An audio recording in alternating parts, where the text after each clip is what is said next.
नमस्कार, बाखबर में आपका स्वागत है। मैं हूं राघवेंद्र सिंह। बाखबर में आज हम बात करेंगे मध्य प्रदेश में नक्सलियों की खैर नहीं। दरअसल ये बात आज इसलिए हो रही क्योंकि सोमवार की घटना है। मध्य प्रदेश में 3 बड़े नक्सली जो इनामी थे और इनामी की संख्या थी 60 लाख, 57 लाख के इनामी नक्सलियों को मध्य प्रदेश की रिजर्व हाक फोर्स पुलिस ने मार गिराने में सफलता हासिल की।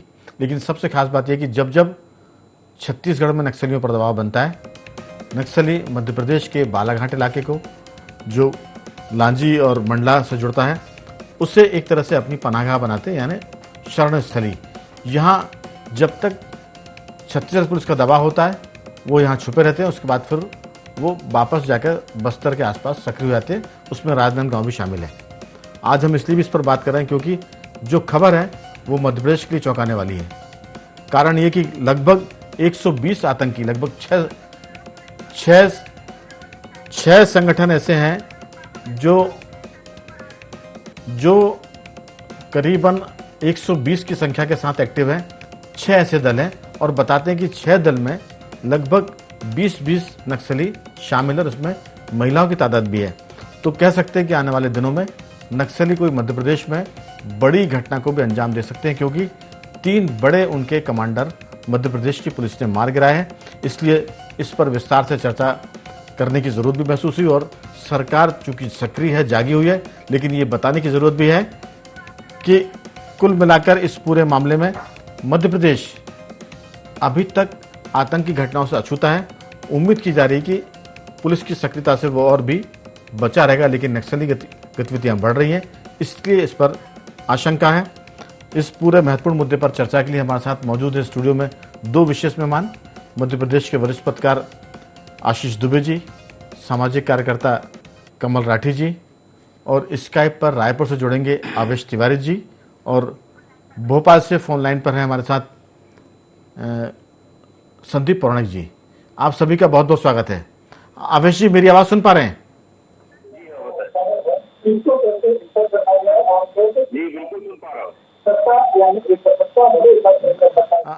आवेश जी से हम दोबारा संपर्क करेंगे, उनसे थोड़ी सी दिक्कत है तकनीकी। आशीष जी, ये जो सारा मसला है, मध्य प्रदेश में नक्सलियों की आवाजाही कोई बड़ी बात नहीं है, लेकिन अब सबसे खास बात है कि जो मध्य प्रदेश में नक्सली हैं वो आदिवासियों से अपना तादात्म्य में बिठाने के लिए, तालमेल बैठाने के लिए आदिवासी लड़कियों से शादी करते हैं और बाद में वो लड़कियां भी नक्सली कमांडर बन जाती है। तो चूंकि 120 के आसपास नक्सली सक्रिय हैं, 6 उनके दलम हैं, क्या मध्य प्रदेश में सच में स्थिति गंभीर होती जा रही है? क्योंकि बालाघाट मंडला ये 2 इलाके ऐसे हैं जो ज़्यादा हमारे यहाँ नक्सलियों की पनाहगाह हैं। इसमें कान्हा रिजर्व फॉरेस्ट भी है। हमारे साथ टेलीफोन लाइन पर बालाघाट से लक्ष्मी दुबे जुड़ गई है, हमारी संवाददाता। लक्ष्मी जी, आपका भी बहुत बहुत स्वागत है। धन्यवाद सर।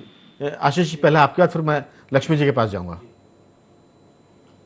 देखिए, मध्य प्रदेश में जो समस्या है अभी देखा जाए तो पिछले काफ़ी समय से मध्य प्रदेश में कोई बड़ी नक्सली वारदात नहीं हुई है।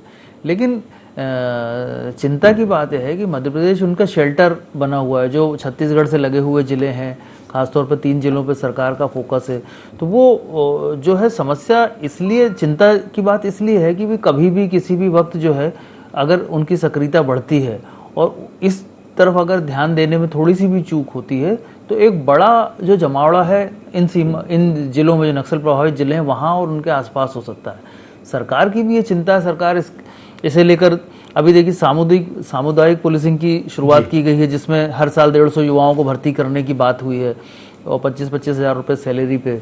तो ये अच्छा प्रयोग है, होना चाहिए। लेकिन इसके बहुत पहले से मध्य प्रदेश में मतलब विकास की गतिविधियां और बहुत सारी चीज़ें ऐसी चलाई गई थी जिसके चलते जो दूरस्थ जो जिले हैं वहाँ के लोग जो है मुख्य धारा से जुड़े, प्रगति से जुड़े, विकास से जुड़े। तो एक बहुत बड़ी योजना चलती है, इसके लिए एक अलग फंड होता है जिसमें नक्सल प्रभावित इलाकों में सड़कें, पानी, बिजली, स्कूल और तमाम सारी सुविधाएं और काउंसलिंग होती है। कि मध्य प्रदेश की जो सीमा है वो 3 राज्यों से मिलती है, महाराष्ट्र, छत्तीसगढ़ और तो ये जो महाराष्ट्र का इलाका है वो भी बड़ा खतरनाक है, जहाँ बड़ी बड़ी गढ़चिरौली की हम बात करें, बड़ी वारदातें हुई है। छत्तीसगढ़ तो इसका है ही, लेकिन जैसा आपने कहा कि मध्य प्रदेश में चूंकि वो बहुत एक्टिव हैं, जब चाहे वो बड़ी वारदात कर सकते हैं, लेकिन वो अगर यहाँ वारदात करेंगे तो फिर पुलिस का प्रेशर और बढ़ेगा। तो जैसा आपने कहा कि वो शेल्टर होम की तरह इसको इस्तेमाल कर रहे हैं, लेकिन अगर ये लंबे समय तक रहते हैं, संख्या बढ़ती है, तो फिर मध्य प्रदेश का ये इलाका उनकी गिरफ्त में होगा। एक तरह से उनकी सरकार चलेगी। जो फॉरेस्ट वाले से पैसा लेंगे, जो ठेकेदार है उनसे पैसा अभी भी लेते होंगे, लेकिन तब फिर वो नहीं लेने पर आगजनी करेंगे और व्यवस्था चलेगी। जी, तो ये कुल मिलाकर आशंका है, और सरकार को लगता है कि अगर हम कार्रवाई करने के साथ साथ सतर्कता नहीं बरतेंगे तो शायद ये स्थिति बने कि मध्य प्रदेश में भी नक्सली शेल्टर होम के साथ साथ अपनी गतिविधियों को केंद्रीय बना लें। जी, बात आप पूरी करें। यही बात थी कि जो मध्य प्रदेश पुलिस का एक बहुत पुराना प्रयोग है, और वो केंद्र के साथ भी तालमेल में उसमें होता है, वो कि मध्य प्रदेश पुलिस ने बहुत सारे अभियान चलाए थे 5-7 साल पहले, अभी भी वो चल ही रहे हुए, लेकिन उसके जो रिजल्ट आने चाहिए, उसका मेन उद्देश्य है कि जो लोग हैं वो इस तरह की विचारधारा, इस तरह के लोगों से प्रभावित ना हो, और वो विकास से जुड़े, या उन्हें ऐसा ना लगे कि वो कहीं अलग थलग पड़े हुए हैं। तो वो इस तरह के वो एक काउंसलिंग और बहुत सारी योजनाएं हैं, पुलिस के अधिकारी चलाया करते हैं, दूसरी सरकार की योजनाएं भी चलती हैं। तो उस पर फोकस करके और जनप्रतिनिधियों की और वहाँ के लोगों की भागीदारी बढ़ाकर यदि इस तरह से किया जाए कोई प्रयोग, कि अगर छत्तीसगढ़ से, दूसरे महाराष्ट्र से उस तरह की नक्सली विचारधारा के लोग आते हैं, वहाँ बसते हैं, वहाँ की युवतियों से शादी करने की कोशिश करते हैं या करते हैं, तो वो फैलाव रोकने के लिए वो सामाजिक चेतना अगर वहाँ के लोगों में आएगी और उनमें ये भाव पैदा हो जाएगा कि वो सरकार से, समाज से, योजना से बहुत दूर नहीं है, तो इसमें चीज़ें काम कर सकती हैं। मध्य प्रदेश में देखिए कई बार बड़े इंसिडेंट हुए हैं जिसमें एक मंत्री की हत्या भी हुई है जी। तो ये उस वक्त घटनाएं भी हुआ करती थी, तो ये अच्छा है, और पुलिस को ये फोकस पुलिस का बिल्कुल। मेरे पास जो फिगर है वो ये कि आदिवासी लड़कियों से शादी करने के मामले ऐसे हैं कि वो शादी करते हैं और उनकी पत्नियां नक्सली कमांडर होती है। पावेल उर्फ सरवन है जो परसवाड़ा दलम में था, आदिवासी लड़की सुनीता से उसने शादी की और बाद में सुनीता भी नक्सली कमांडर बनी। मंगेश करके था, रामे करके थे, उन्होंने मंगेश नाम के लड़के से शादी की और बाद में वो भी फिर कमांडर बनी और इनामी कमांडर थी। तो ऐसे कई मामले जिसमें मध्य प्रदेश के सूरज टेकाम है, उसने भी आदिवासी लड़की से शादी की थी। तो ये शादियां करने के साथ साथ मैं हमारे साथ जो रायपुर से जुड़े हैं आवेश तिवारी जी, आपसे जरूर ये पूछूंगा कि क्या ये जो जब छत्तीसगढ़ की सरकार ज़्यादा बड़ी कार्रवाई करती है, दबाव बनाती है, तो मध्य प्रदेश में नक्सलियों की आमद बढ़ जाती है और उसके चलते पुलिस ने बड़ी कार्रवाई की।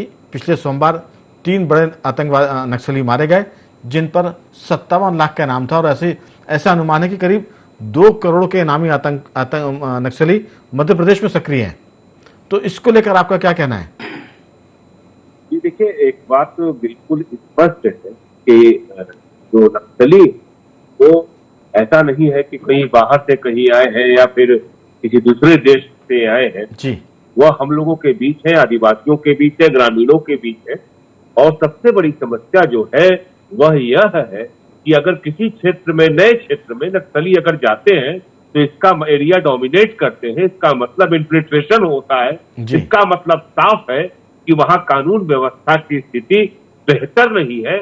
और सिर्फ कानून व्यवस्था की स्थिति से मतलब नहीं है, विकास के जो पैमाने होते हैं, भले वो जंगल जमीन का मामला हो, भूमि का मामला हो, वहां पर जहां पे मामले ये गड़बड़ होते हैं वहां पर नक्सलियों का या नक्सलवाद का पनपना बहुत आसान होता है जी।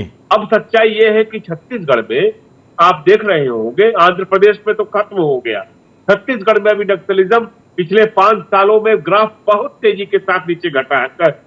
मुझे लगता है कि पिछले 3 महीनों में इधर बीच इस सप्ताह 1-2 वारदातें हुई है, आज भी मुठभेड़ की घटना दंतेवाड़ा में घटी है जी।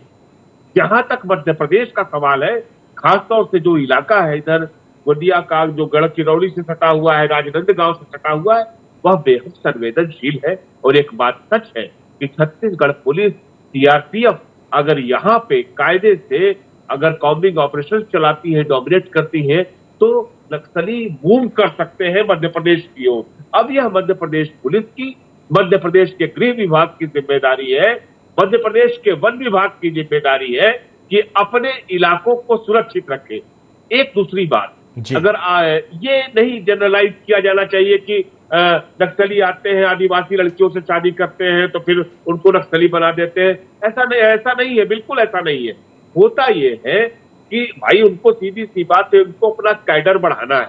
अपने कैडर, उनकी महिलाओं के भी कैडर है, उसमें आदिवासी भी है, उसमें ग्रामीण भी है, अब तो शहरी क्षेत्रों में भी उनका नेटवर्क बताया जाता है। तो होता ये है कि जो लोग भी उनकी विचारधारा से समर्थन रखते हैं वह धीमे धीमे करके वहां पर अपना एरिया बढ़ाते जाते हैं। और मुझे जहां तक लगता है कि मध्य प्रदेश में एक वारदात के आधार पर यह कहना कि यह नक्सल प्रभावित हो गया है, यह ठीक बात नहीं है। अब जरूरत जरूर इस बात की है कि पुलिस वहां पे ऑपरेशन कायदे से करे, जंगल में देखे, और राज्य सरकार की जिम्मेदारी है कि विकास के जो भी पैमाने हैं, भले वह सबसे पहली बात सड़क का निर्माण, क्योंकि दुर्गमता होगी तो नक्सलियों का पनपना बहुत आसान होगा। बिल्कुल। तो सड़क, पानी, बिजली, इसकी व्यवस्था करना जरूरी है। बिल्कुल। लेकिन आवेश जी, हमने शुरुआत में कहा था कि मध्य प्रदेश को नक्सली आरामगाह के रूप में इस्तेमाल करते हैं, शेल्टर होम के रूप में इस्तेमाल करते हैं। अभी अगर वो लंबे समय तक रहेंगे तो जाहिर है कि जब लंबे समय तक रहेंगे तो वो जो कुछ छोड़ कर जाएंगे अपने पीछे, वो फिर कार्रवाई करेंगे। अभी जो खबर है हमारे पास है मध्य प्रदेश को लेकर, 120 के करीब नक्सली ऐसे हैं, 6 दल में जो यहाँ सक्रिय है। मैं लौटूंगा आपके पास, हमारी संवाददाता लक्ष्मी देवी जुड़ गई बालाघाट से। लक्ष्मी जी, आपकी क्या खबर है, क्या रिपोर्ट है? बिल्कुल राघवेंद्र जी, बालाघाट एक ऐसा जिला है जहां पर आदिवासी बाहुल्य क्षेत्र दूरांचल में बसे हुए हैं, और दूरांचल गांवों में भोले भाले जो आदिवासी हैं उनका विश्वास जीतने में नक्सलाइट सफल हो जाते हैं। और खास तौर से उन्होंने अभी एक नया पैतरा अपनाया है, और पहले भी ये पैतरा अपनाते रहे हैं कि भोले भाले आदिवासियों की बेटियों को कभी बहकाकर, कभी उनके माता पिता से बात करके, फर्राटेदार कभी इंग्लिश बोलकर प्रभावित करके नक्सली उनसे, उनकी बेटियों से विवाह करते हैं, उनका भरोसा जीतते हैं और उनको मुख्य धारा से भटका देते हैं। तो नक्सली नए नए हथकंडे अपना रहे हैं बालाघाट जिले के आदिवासी बाहुल्य क्षेत्र में।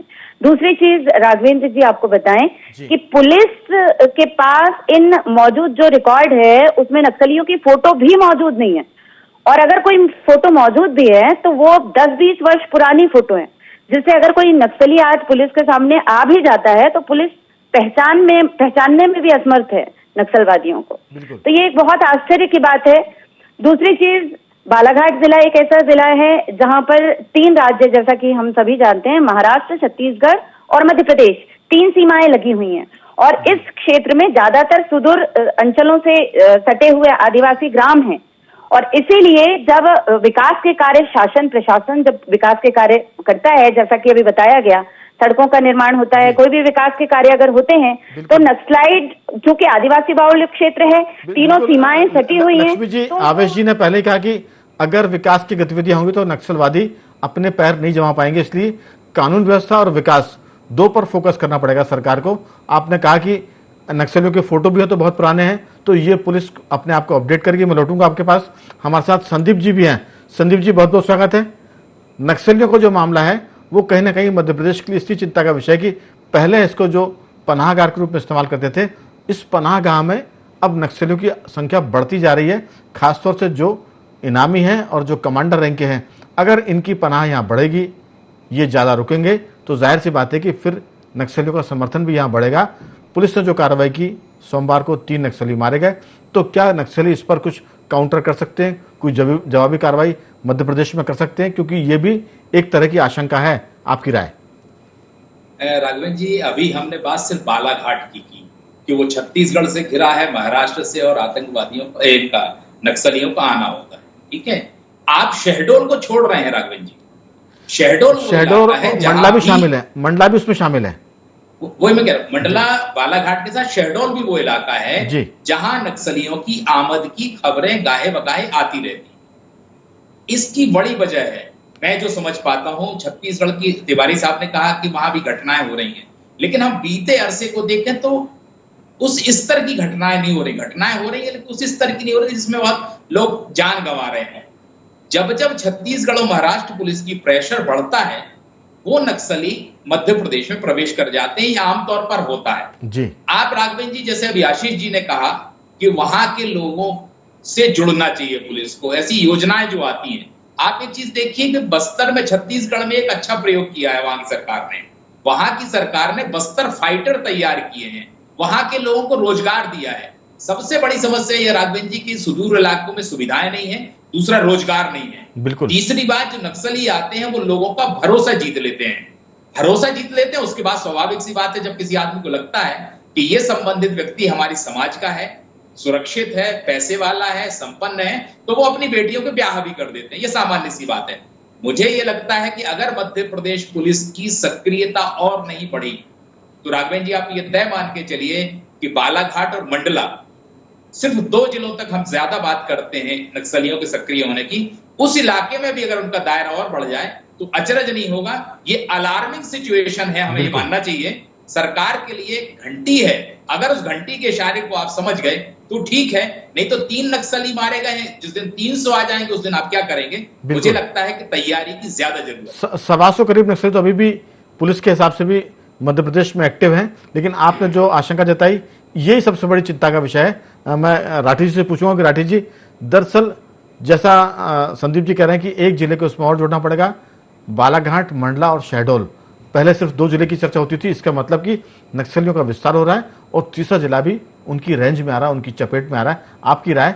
सरकार तो सक्रिय है, पुलिस भी सक्रिय, इसलिए 3 नक्सलियों को मारा गया है, लेकिन सामाजिक काम भी करने पड़ेंगे। जैसे आशीष जी ने कहा था कि सामुदायिक पुलिसिंग की बात की थी, क्या करना चाहिए सरकार को? मैं आशीष जी भाई साहब की बात से बिल्कुल सहमत हूं कि आपको जो वो दूर दराज में जो आदिवासी क्षेत्र हैं जहां लोग रह रहे हैं, तो सरकार को वहां तक अपनी पहुंच बनानी पड़ेगी, उन्हें मुख्य धारा से आपको जोड़ना पड़ेगा। उनके लिए रोजगार, वहां पहुंचने के लिए जो मार्ग हैं, मतलब नक्सलाइट जहां भी अभी तक का जो अनुभव है, आंध्रा का देख लें, उड़ीसा का देख लें, छत्तीसगढ़ या जिधर भी आ रहे हैं, तो एक अनुभव हमारा ये है कि वो वहीं जाते हैं जहां पर सरकार की पहुंच से दूर होती है। ऐसे क्षेत्र में को वो पनाहगाह बनाते हैं जहां के लोगों का वो भरोसा जीत सके, क्योंकि वहां सरकार है नहीं, तो वो अपने आप में एक सरकार है वहां पर। तो हमारे इतनी अच्छी सरकार है, तो इस सरकार वहां तक ये मुख्य धारा से जब तक उन लोगों को न जोड़ेगी, वहां जो विकास के कार्य, मतलब ये इस बात का वो है संकेत कि इन क्षेत्रों में विकास नहीं हुआ है। मतलब घोषणा हम कुछ भी सुने, हम भोपाल में बैठे हैं, लेकिन अगर वहां पर नक्सलाइट प्रभावित इलाके हैं, इसका मतलब वहां डेवलपमेंट नहीं है। अगर वहां डेवलपमेंट होता है तो नक्सलाइट, जैसे कोरोना के लिए 2 गज की दूरी है, वैसे ही नक्सलाइट का डेवलपमेंट से दुश्मनी है। अगर आपका डेवलपमेंट है, रोजगार है और आपका भरोसा है, तो नक्सलाइट वहां नहीं आता है। उनकी दवा वो है, तो सरकार को उसी पे ज्यादा पहल करना चाहिए। और जो आशीष जी भाई साहब ने कहा कि वहां के लोगों को भी ट्रेंड करें, कुछ रोजगार से और जोड़े, तो हम पार पा सकते हैं। अब चूंकि बातचीत में सिर्फ 4 मिनट का वक्त है, मेरा आग्रह है कि सभी लोग अगर 1-1 मिनट बात पूरी करेंगे तो अपनी ये चर्चा का दूसरा दौर अच्छे से पूरा हो जाएगा। आशीष जी, अब दूसरे दौर में हम ये बात करना चाहते हैं कि सरकारें, पुलिस, मध्य प्रदेश की सरकार, छत्तीसगढ़ की, महाराष्ट्र की सरकार अगर समन्वय से काम करेगी, सरकार के लेवल पर, होम मिनिस्टर के लेवल पर और डीजीपी के लेवल पर, तो मुझे लगता है कि परिणाम ज्यादा बेहतर आएंगे और विकास का भी काम अच्छे से हो सकेगा। आपकी राय? बिल्कुल ये बात है, और इसके लिए नक्सल प्रभावित राज्यों की एक कमेटी है, उसका मैं अभी नाम याद नहीं कर पा रहा हूँ, उनकी बैठकें भी होती हैं, सालाना या 6 महीने में बैठक होती है, वो लोग एक तालमेल पे काम करते हैं। लेकिन जब इसमें एक समस्या कई बार आई है कि इसमें राजनीतिक जो हस्तक्षेप होता है, उस वजह से भी कई बार नक्सल जो समस्या है उसमें सभी राज्यों के कोऑर्डिनेशन में दिक्कत आती है और बहुत सारी चीजें, क्योंकि समय का हम उसको बहुत इलाबोरेट नहीं कर पाएंगे, लेकिन ये एक समस्या इसकी बड़ी है। दूसरी बात एक प्रशासनिक भी है। पुलिस कई बार ये अप्रोच होती है कि नक्सल प्रभावित जिले जितने ज्यादा घोषित होते हैं या जो समस्याएं होती हैं उसमें केंद्र से फंड भी सारे राज्यों को अलग से मिलता है, तो इस तरह की उन चीजों को सही यूटिलाइज करना ज्यादा बेटर है। मध्य प्रदेश में सीधी जिले को भी एक बार मांग की गई है कि उसको भी प्रभावित घोषित किया जाए, तो जो उसके एपिसेंटर हैं, जो मध्य प्रदेश में माने जा सकते हैं कि जहां उनका प्रभाव ज्यादा है, केंद्र से आपको मदद मिले इसलिए आप अपने जिले न बढ़ाएं। कई बार ये भी होता है, और एक बार मध्य प्रदेश के बहुत शीर्ष व्यक्ति की जुबान फिसली थी इस मामले में, मैं उस वक्त वहां मौजूद था, तभी उन्होंने ये बात कह दी थी। अब वो नाम लेना लेकिन अभी तो सच्चाई है जी, सच्चाई यही है कि अब तो संख्या बढ़ गई है, 3 नक्सली मारे गए हैं। जी हाँ। और जैसा संदीप जी कह रहे हैं कि आपको मंडला और बालाघाट के साथ शहडोल को ऐड करना पड़ेगा। अभी 3 जिले इनके पास हैं, अभी डिंडोरी को प्रभावित किया है, घोषित है इनका। बिल्कुल। तो संदीप जी, दरअसल जो आपकी बात है मैं उस पर लौटूंगा, लेकिन उसके पहले अंतिम टिप्पणी लेता हूं। आवेश जी आपसे कि इसमें सरकारों और पुलिस के बीच समन्वय की जरूरत है। हालांकि समन्वय के चलते ही ये घटना को माने 3 नक्सली मारे गए हैं, लेकिन इस पर और ज्यादा गंभीरता से सोचने की जरूरत है। आपकी बहुत संक्षेप में राय। जी बिल्कुल, सबसे बड़ी जरूरत इस चीज की है कि इंटेलिजेंस फेल्योर नहीं होना चाहिए। इंटेलिजेंस को मजबूत करना पड़ेगा ग्रामीण आदिवासी इलाकों में।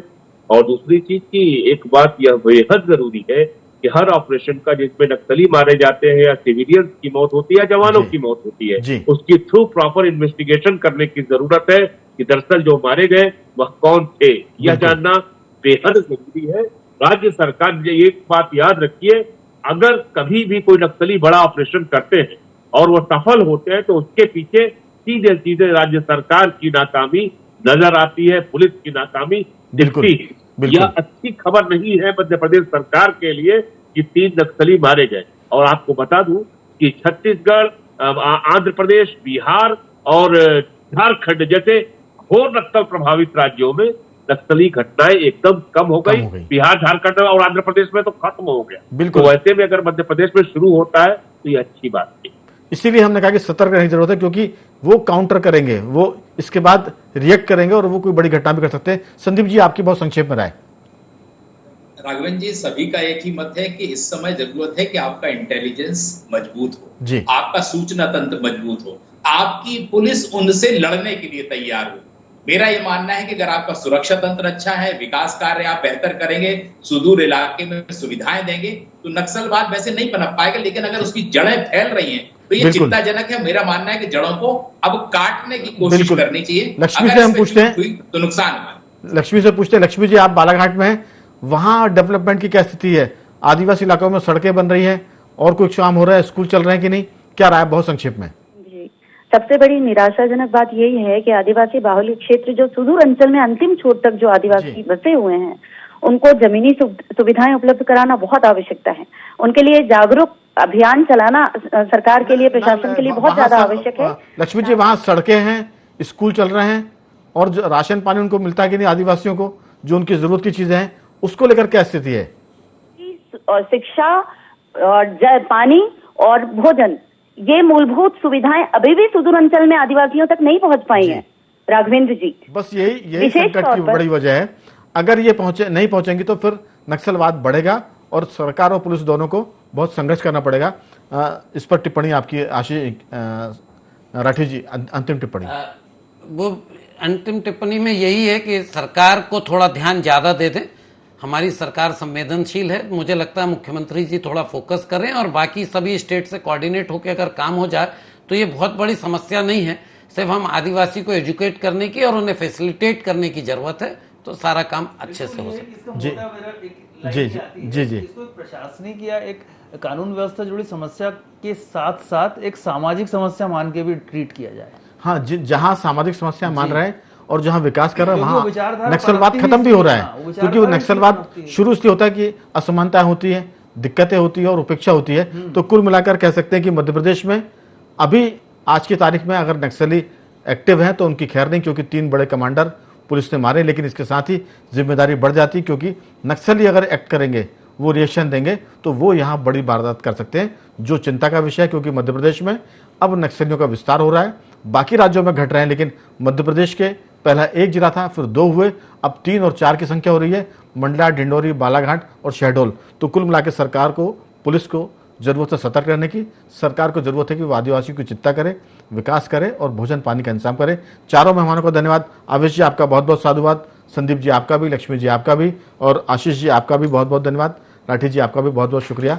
कुल मिलाकर मध्य प्रदेश में पुलिस की नक्सलियों की खैर नहीं, क्योंकि पुलिस सक्रिय है। उम्मीद करते हैं कि आने वाले दिनों में नक्सलियों को लेकर अच्छी खबरें आएंगी, वो मारे न जाए बल्कि वो सरेंडर करें, समर्पण करें, ताकि मुख्य धारा से जुड़ जाए। बखबर में आज सिर्फ इतना ही। कल किसी और मुद्दे पर आपसे बात करेंगे, तब तक बने रहिए हमारे साथ और देखते रहिए IND24।